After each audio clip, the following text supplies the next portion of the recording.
I went camping in the Kaibab Plateau after my divorce finalized.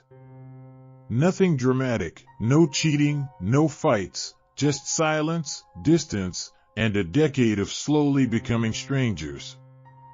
I guess I needed to feel small under the stars again. I hiked out a few miles past the ranger's boundary and to land the locals called Dry Vein Hollow. Never heard of it until I saw the name carved into a fallen post near a dry creek. Felt like a good omen. My first night, I lit a fire and cooked a tin of chili. The wind died down fast, leaving only the crackle of the flames and a silence so thick I could feel it pressing against my ears. Then I saw it, two eyes reflecting firelight from beyond the trees. Not animal eyes. Too far apart. Too high. I shouted, through a stick. The thing ducked behind a juniper. I told myself it was an elk. An owl. A trick of light. The next morning, I found footprints in the ash. Bare feet. Human-shaped, but long. Wrong. Like they'd been flattened. They circled the fire pit, always staying just out of reach of where I'd been sitting. That afternoon I went hiking again, trying to shake the unease. That's when I found the second camp. Old. Torn tent. Rusted canteens. A diary, buried half in sand. I flipped it open, most pages were blank. But near the end, scrawled in shaky handwriting, "Don't stare back. It hates being seen. It only comes when the fire is lit. It doesn't like to wait." I left the notebook and backed away. Didn't run. Just drifted back to my own tent like I was in a daze. That night, I didn't light a fire. But I saw it. It crouched at the edge of the clearing, shivering like it was cold. The firelight from my stove lantern lit up nothing, but I could feel it there. Breathing. Then it stood. I could hear bones cracking, stone scraping. It took a step, and the ground trembled. Not from weight. From hate. I stayed still, heart pounding so loud I thought I'd pass out. It moved closer. Then the lantern flickered, and it vanished. Gone. No sound. No trail. I packed up before sunrise and never looked back. Last week, I tried to find that canyon again. Every online map glitches when I search Dry Vein Hollow. The satellite feed cuts out like static. But every once in a while, just for a second, I see a faint glow in the trees. Like firelight. And two eyes. Still watching.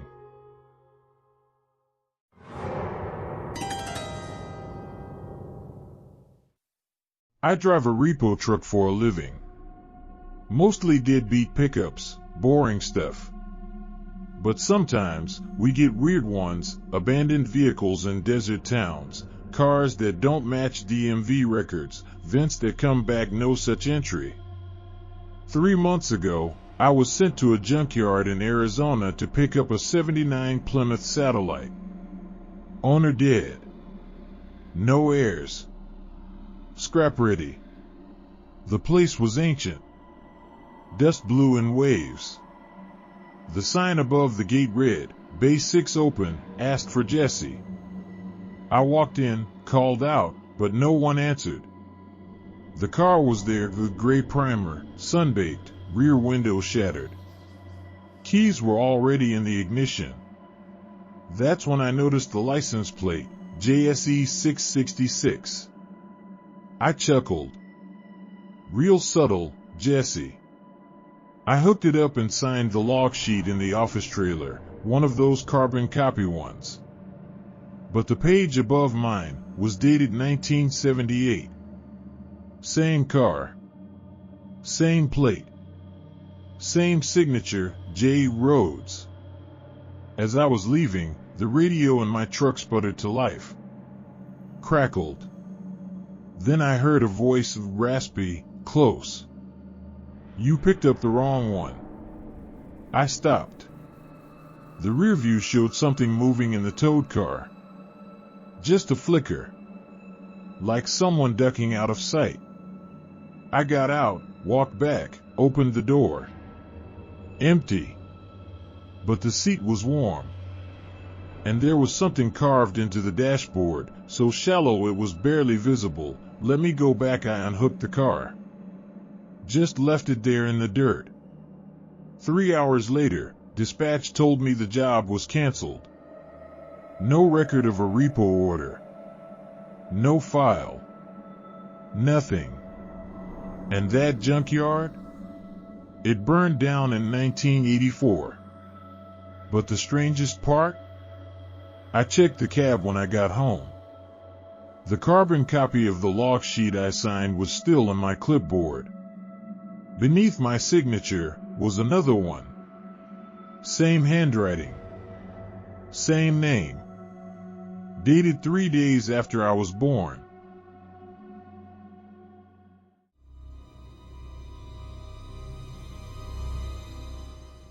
I run an amateur radio station out of my garage.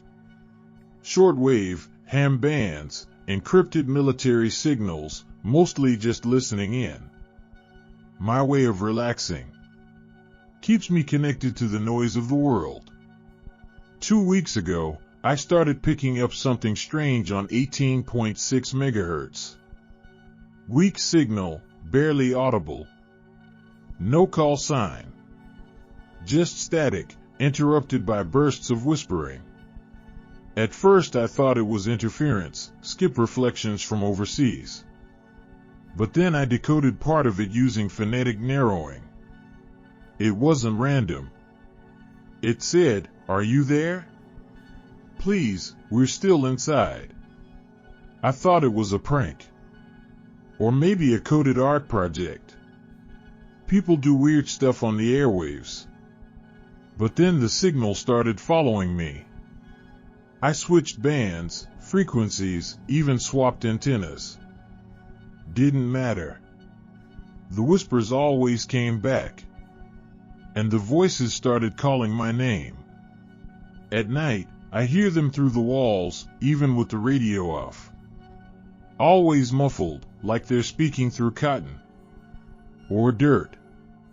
I posted about it in a radio forum. Only one person responded, "You found the dead frequency. Don't answer them. They'll think you can open it." That's when the dream started. I'm buried in static. Literal static, white fuzz like snow, but heavy. It pushes down on me.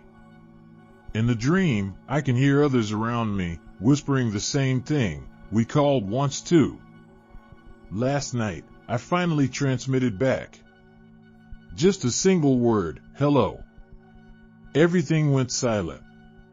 Then my radio, off, completely unplugged, crackled back to life. A voice came through. My voice. But distorted.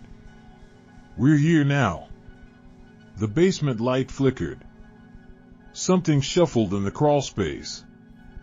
And then I heard it, from inside the walls, "Can you let us out?" Now the signal's coming from inside my house.